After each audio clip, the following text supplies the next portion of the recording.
Okay, this is run number 2 of 0.6mm 14 karat gold being deposited on aluminum oxide at 30,000 RPM and at 45 millimeters per minute of surface feed rate.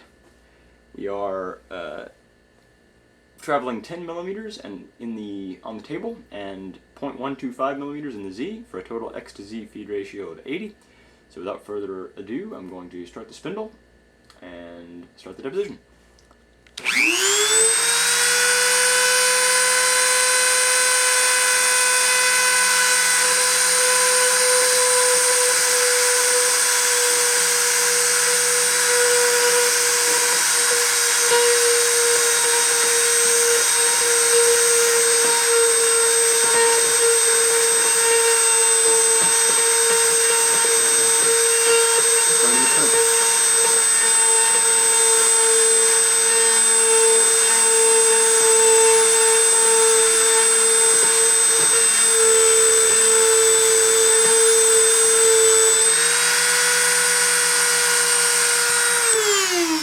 Spindle off.